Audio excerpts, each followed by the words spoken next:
Siang itu panas Jakarta terasa menyengat. Di antara kemacetan, seorang pria tua tampak mengendarai motor matic usang. Jaket ojek online-nya sudah pudar warnanya. Helmnya penuh goresan dan motornya sesekali mengeluarkan suara. Namanya Pak Jaya. Usia sekitar 65 tahun. Ia dikenal di antara para kurir pengantar makanan. Karena satu hal, tidak pernah menolak orderan walau jauh dan kecil bayaran. Hari itu ia mendapat pesanan dari sebuah restoran mewah di pusat kota. Mahira Dine Inn, milik grup restoran terkenal.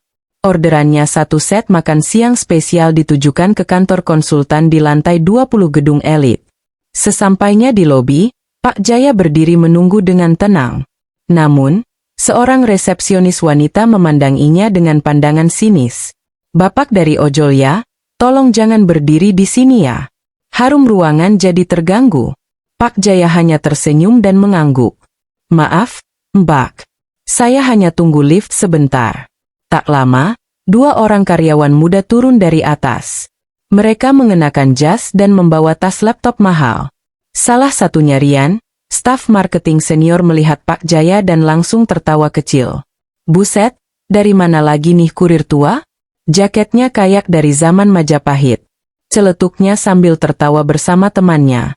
Pak Jaya menunduk, tak berkata apa-apa. Tapi sorot matanya tajam, mencatat semua tanpa membalas sedikit pun. Tanpa mereka tahu, pria tua yang mereka hina itulah pemilik saham mayoritas dari jaringan restoran tempat makanan itu dibuat. Ia sedang turun langsung untuk melihat pelayanan. Kecepatan antar dan karakter orang-orang yang menyentuh lini paling bawah bisnisnya. Sesampainya di lantai 20, Pak Jaya mengantarkan paket makanan ke kantor konsultan modern dengan interior mewah dan penuh kaca. Ia disambut oleh resepsionis yang malas-malasan membuka pintu kaca otomatis. "Antarnya buat siapa, Pak?" "Untuk Bapak Rian Mbak, ini makan siang dari Mahira Dine Inn." Resepsionis itu langsung mengangkat alis. "Oke, taruh aja di meja depan. Jangan lama-lama ya." Tak lama kemudian, Rian datang dengan ekspresi heran. "Ini makanannya loh kok kelihatan biasa banget ya?" Ia membuka box makan siangnya dengan ekspresi kecewa. "Saya pesan Mahira lunch set. Ini sayurnya layu. Dagingnya kelihatan kayak makanan ketringan biasa. Apa-apaan ini? Maaf, Pak. Saya cuma pengantar. Makanan saya ambil langsung dari dapurnya." Jawab Pak Jaya sopan. Rian langsung mengangkat telepon dan menghubungi resto tanpa tahu siapa yang sebenarnya ia hubungi. "Halo, ini saya Rian. Saya pesan makan siang dari Mahira dan to be honest, rasanya enggak enak. Kalian jangan main-main ya. Harga segini kok hasilnya kayak warteg. Suruh manajernya call saya balik. Saya enggak mau bayar kalau kayak gini." Pak Jaya hanya menatap tenang. Ia tahu betul menu yang Rian pesan karena ia sendiri yang membuat formula dan menyetujui platingnya di dapur pusat. Sebelum pergi, Pak Jaya hanya berkata, "Terima kasih sudah kasih masukan, Pak. Nanti saya sampaikan langsung." Rian tertawa meremehkan. "Ngomong ke siapa, Pak?" "Ke tukang cuci piring bukan ke pemiliknya," langsung jawab Pak Jaya tenang, tapi Rian tak sadar pemilik itu adalah orang yang sedang berdiri di depannya. Usai mengantar makanan dan menerima cemoohan tanpa emosi, Pak Jaya kembali ke markas dapur pusat Mahira di belakang kawasan Senopati. Tempat itu tidak sebesar restoran mewahnya, tapi disinilah semua menu elit disiapkan dengan standar tinggi dan tim koki terbaik. Ia melepas jaket ojeknya, mengganti dengan celemek bersih berwarna hitam polos tanpa logo. Beberapa staf dapur menyapa sopan. "Pagi, Pak Jaya. Ada yang perlu saya cek hari ini?" "Iya, Pak. Supplier daging hari ini datang agak telat. Tapi semua bahan segar sesuai standar." Tak ada yang berani meremehkan Pak Jaya di sini. Bagi mereka, ia adalah tangan dingin di balik reputasi Mahira. Walau publik hanya mengenal nama besar CEO. Yang lebih muda, anak angkat Pak Jaya sendiri. Sambil mencuci tangannya dan mengecek suhu lemari pendingin, Pak Jaya bicara pada salah satu koki muda. "Hari ini saya antar pesanan ke kantor yang pesan menu kamu." "Wah, gimana, Pak?" "Dibilang kayak makanan warteg." "Hah? Tapi itu kan benar-benar kami pelatih maksimal. Pak. Pak Jaya tertawa kecil. Tenang, bukan makanannya yang perlu diubah. Mungkin yang perlu berubah cara mereka melihat makanan. Sore harinya ia masuk ruang kontrol CCTV, memutar rekaman proses persiapan hingga titik penyerahan ke kurir. Semuanya sempurna. Kalau rasa udah bagus dan presentasi juga baik, maka mungkin yang salah adalah hati si pemesan. Disinilah terlihat bahwa Pak Jaya bukan hanya seorang koki, bukan hanya investor, tapi seorang pendidik diam-diam. Ia percaya bahwa pelayanan bukan sekadar soal rasa, tapi juga soal membentuk karakter di setiap titik. Saat malam tiba, ia menutup buku catatannya dan berkata pada asistennya, "Besok kita kirim pesanan ke orang itu lagi, tapi kali ini kita kasih sesuatu yang berbeda." Keesokan harinya, Rian yang masih kesal dengan makan siangnya kemarin tetap memesan dari Mahira. "Gue mau buktiin ini resto overrated banget. Hari ini gue pesan menu sama. Kita lihat masih kayak warteg atau enggak." Tanpa ia tahu di dapur pusat, Pak Jaya sendiri yang menyiapkan makanannya. Ia tidak mengganti resep, tidak menambah bumbu ajaib. Semuanya sama seperti kemarin. Namun kali ini ia menyelipkan sesuatu. Sebuah kartu kecil bertuliskan tangan. Makanan ini dibuat oleh orang-orang yang bekerja dengan hati. Nilainya bukan hanya pada rasa, tapi juga pada niat. Jika belum bisa merasakan itu, mungkin bukan lidahmu yang perlu berubah, tapi caramu melihatnya. Saat paket tiba di kantor, Rian langsung membukanya sambil merekam untuk story Instagram. "Kita lihat nih, Mahira round 2. Semoga enggak kayak kemarin ya." Ia membuka box lalu menemukan kartu kecil itu. Wajahnya berubah. "Ini apa sih?" gumamnya pelan. Tapi suaranya tak lagi sombong. Ia mencicipi makanannya. Diam. Tak bisa mengelak. Rasanya tetap enak, bahkan lebih nikmat dari sebelumnya. Padahal sebenarnya tidak ada yang berubah. Temannya bertanya, "Gimana? Masih kayak warteg?" Rian hanya mengangguk kecil. "Enggak sih. Kayaknya gue kemarin emang kebanyakan gaya." Ia tidak tahu bahwa tangan yang menyiapkan makanan itu adalah tangan yang sama yang ia cemooh kemarin. Dan bahwa kakek tua yang ia remehkan sedang menguji rasa bukan hanya di lidah, tapi juga di hatinya. Seminggu kemudian Rian diundang ke rapat besar yang diadakan oleh klien utama perusahaan tempat ia bekerja, Grup Mahira, pemilik sejumlah restoran elit di Indonesia. Rapat itu dihadiri oleh jajaran manajemen tinggi, investor, dan perwakilan mitra strategis. Di ruangan penuh orang penting itu, Rian merasa gugup. Tapi ia tetap tampil percaya diri mengenakan jas dan dasi terbaiknya. Pada layar proyektor di depan ditampilkan struktur pemilik saham utama Grup Mahira. Dan di sana tertulis jelas, Ganda Jaya Raharja, Founders Ultimate Owner. Rian menyipitkan mata. Nama itu terasa asing. Namun saat foto pendiri ditampilkan di layar besar, napasnya tercekat. Itu kakek tua yang ia hina, yang ia sebut kurir jaket kusam yang ia tertawakan. Dan anggap tak pantas berdiri di lobi. Wajahnya langsung pucat, tangannya mulai berkeringat, jantungnya berdetak kencang. Beberapa peserta rapat menyadari perubahan ekspresinya, tapi tak tahu apa penyebabnya. Rapat dimulai dengan sambutan dari Direktur Operasional. Lalu di tengah sesi, pintu terbuka. Pak Jaya masuk dengan kemeja putih bersih dan celana kain sederhana. Semua berdiri memberi hormat. Bahkan CEO muda langsung menunduk saat beliau melangkah masuk. Rian terpaku. Ia tak bisa menyembunyikan keterkejutannya. Pak Jaya berjalan ke depan. Membuka kancing jas tipisnya lalu berdiri di podium. "Selamat pagi semuanya. Terima kasih telah hadir. Beberapa minggu terakhir saya turun langsung ke lapangan. Bukan untuk memantau angka, tapi untuk melihat hati orang-orang yang mewakili merek kita." Ia menatap seluruh ruangan lalu tanpa menyebut nama, beliau berkata, "Teradang wajah paling sombong. Lahir dari rasa takut terlihat kecil dan kadang yang terlihat kecil menyimpan kekuatan yang paling besar." Rian menunduk dalam-dalam. Wajahnya merah. Ia sadar ucapannya dulu telah sampai langsung ke telinga sang pemilik. Setelah rapat besar itu, usai dan peserta mulai meninggalkan ruangan, Rian tetap duduk diam. Tangannya gemetar, Pikirannya kacau. Wajah Pak Jaya terus terbayang. Sosok yang ia anggap remeh kini berdiri sebagai pemilik kekuasaan yang begitu tenang. Ia merasa malu bukan hanya karena salah menilai, tapi karena hatinya sendiri terasa kotor.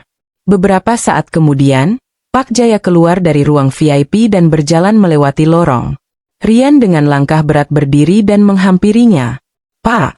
Suara Rian bergetar. "Saya ingin minta maaf."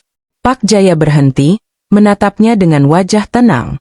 "Saya tidak menyimpan dendam, Nak," ujarnya lembut. "Saya hanya berharap kamu belajar dari apa yang kamu lihat." Rian menunduk dalam-dalam. "Saya salah, Pak. Saya sombong. Saya menilai Bapak dari tampilan luar. Padahal saya sendiri belum tentu lebih baik." Pak Jaya tersenyum tipis. "Setiap orang pernah salah. Yang penting kamu tidak mengulanginya pada orang berikutnya." Lalu ia menepuk bahu Rian pelan dan berjalan pergi dengan langkah ringan. Tanpa marah, tanpa mempermalukan, hanya dengan diam yang penuh makna. Sejak hari itu, Rian berubah. Ia lebih menghargai setiap kurir, dan petugas kebersihan. Ia mulai menyapa dengan tulus, bahkan ikut membawakan air untuk kurir yang menunggu di lobi. Ia tak tahu apakah Pak Jaya masih akan turun langsung atau tidak. Tapi satu hal pasti, ia telah belajar dari cara paling mengena, dibungkam oleh kebaikan yang tidak berkata-kata. Di balik layar grup Mahira, Pak Jaya mulai mengatur sesuatu yang besar, regenerasi. Usianya yang makin senja membuatnya sadar. Sudah saatnya menyiapkan penerus. Namun bagi Pak Jaya, kriteria penerus bukan soal gelar atau jabatan tinggi, melainkan hati yang tahu menghormati sesama. Di dapur pusat, ia mulai lebih sering berdiskusi dengan beberapa staf muda. Ia mengamati diam-diam. Siapa yang bekerja sepenuh hati, siapa yang memperlakukan kurir dan cleaning service dengan hormat, siapa yang tetap rendah hati meski berprestasi. Suatu malam di ruang briefing dapur, Pak Jaya memanggil 3 orang staf. Ayu asisten koki yang dikenal jujur dan rajin. Fikri bagian logistik yang sering membantu kurir tanpa disuruh. Dan Rian dipanggil lagi bukan karena kesalahan tapi karena perubahan sikapnya mulai terlihat. "Kalian bertiga akan saya latih lebih dalam tentang bisnis ini," ujar Pak Jaya. Ketiganya kaget, terutama Rian yang merasa tak pantas. "Tapi, Pak, saya tahu kamu pernah salah, tapi saya juga tahu kamu sudah berubah." Pak Jaya lalu menatap mereka bergantian. Mewarisi usaha ini bukan tentang tahu cara hitung keuntungan, tapi tahu cara menjaga martabat manusia. Sejak saat itu, ketiganya mulai diberi tanggung jawab lebih. Mereka ikut rapat strategis, menyaksikan proses quality control, bahkan turun ke resto kecil cabang Mahira di pinggiran kota. Mereka belajar langsung dari sumbernya.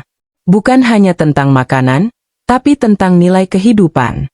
Beberapa minggu setelah pelatihan dimulai, Pak Jaya memanggil Ayu, Fikri, dan Rian ke ruangannya yang sederhana namun rapi. "Kalian bertiga akan saya kirim ke salah satu resto kecil kita di Bekasi. Bukan untuk sekedar bantu operasional, tapi untuk diuji." "Diuji, Pak?" tanya Ayu bingung. "Akan ada tamu yang datang, tapi kalian tidak akan tahu siapa. Tugas kalian cuma satu, layani semua orang dengan sepenuh hati, tanpa membeda-bedakan." Hari itu ketiganya berangkat ke resto cabang Sephora Express. Tempatnya sederhana, hanya 10 meja. Suasana hangat khas rumahan. Mereka menyingsingkan lengan, membantu dari dapur hingga melayani pelanggan. Jam makan siang, resto mulai ramai. Tiba-tiba masuklah seorang pria tua berpakaian lusuh. Rambut berantakan dan membawa karung kecil. Beberapa pengunjung langsung memandang aneh. Bahkan kasir sempat ragu menyapa. Namun Ayu segera mendekati dan menyambutnya dengan senyum. "Selamat siang, Pak. Silakan duduk. Mau saya bantu pilihkan menu?" Pria tua itu hanya mengangguk pelan. Ia memesan 1 porsi nasi ayam dan air putih. Fikri menyiapkan pesanan dengan cepat dan memastikan porsinya lengkap. Sementara Rian, meski awalnya sempat kaget melihat penampilan si tamu, segera membawakan makanan dengan sopan dan berkata, "Selamat menikmati, Pak. Kalau kurang, jangan ragu bilang, ya." Tak lama setelah si tamu selesai makan, ia mendekati mereka bertiga dan mengeluarkan sebuah kartu kecil. Dengan logo utama Mahira, kalian lolos. Hah? Ayu terkejut. Pak Jaya menitipkan saya untuk melihat siapa yang betul-betul memegang nilai.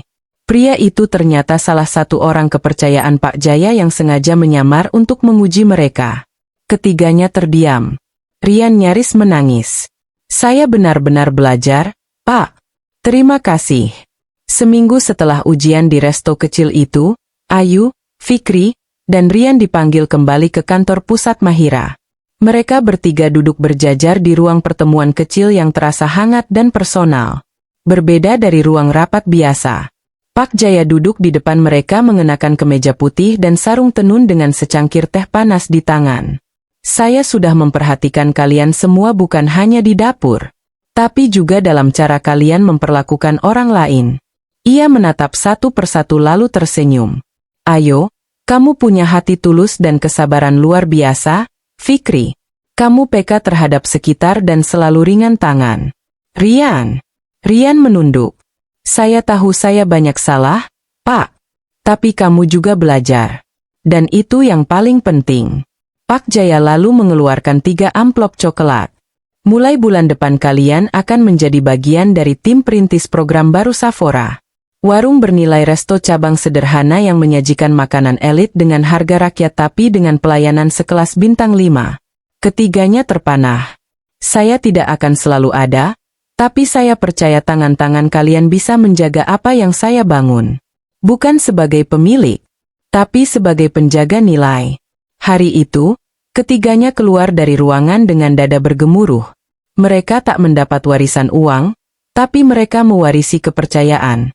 Dan di mata Pak Jaya itu jauh lebih berharga dari segalanya. Beberapa bulan kemudian, 3 warung baru dibuka di lokasi berbeda. 1 di Bekasi, 1 di Bogor, dan 1 di Semarang. Semua mengusung konsep yang sama. Menyajikan makanan berkualitas dengan harga terjangkau tanpa mengurangi pelayanan dan rasa hormat. Ayu memimpin dapur. Fikri mengelola logistik dan distribusi. Sedangkan Rian yang dulu hanya tahu presentasi dan laporan kini menjadi penghubung langsung antara tim resto dan pelanggan. Ia bahkan sering ikut mengantar makanan secara langsung ke panti jompo dan rumah sakit rujukan. Di salah satu warung itu, seorang pelanggan paruh baya bertanya pada Rian. Mas, ini warung baru ya, tapi pelayanannya kayak restoran mahal. Rian tersenyum sambil berkata, karena yang kami jaga bukan cuma rasa makanan, tapi rasa hormat. Pak Jaya sudah jarang terlihat. Ia memilih tinggal di rumah kecil di pinggiran kota, menanam cabai, merawat ikan, dan sesekali membaca laporan dari kejauhan. Namun di hati semua yang pernah bertemu dengannya, ia bukan sekadar pendiri. Ia adalah guru diam-diam yang mengajarkan nilai lewat tindakan bukan ucapan. Dan dari seorang pengantar makanan yang dicemooh, lahirlah pemimpin-pemimpin baru yang membawa semangat itu ke masa depan. Terima kasih telah mengikuti kisah pengantar makanan diremehkan. Padahal pemilik resto-resto elit. Cerita ini bukan hanya tentang kejutan identitas, tapi tentang bagaimana ketulusan, kerendahan hati, dan kerja diam-diam bisa mengubah dunia. Jika cerita ini menginspirasi Anda, jangan lupa untuk terus menyebarkan nilai-nilai baik dalam kehidupan sehari-hari. Tuliskan di komentar pelajaran apa yang paling menyentuh dari kisah ini. Dan jika Anda percaya bahwa semua orang layak dihormati mulai dari yang terlihat paling kecil, bagikan cerita ini kepada orang-orang di sekitar Anda. Karena perubahan besar selalu dimulai dari tindakan kecil yang dilakukan dengan hati.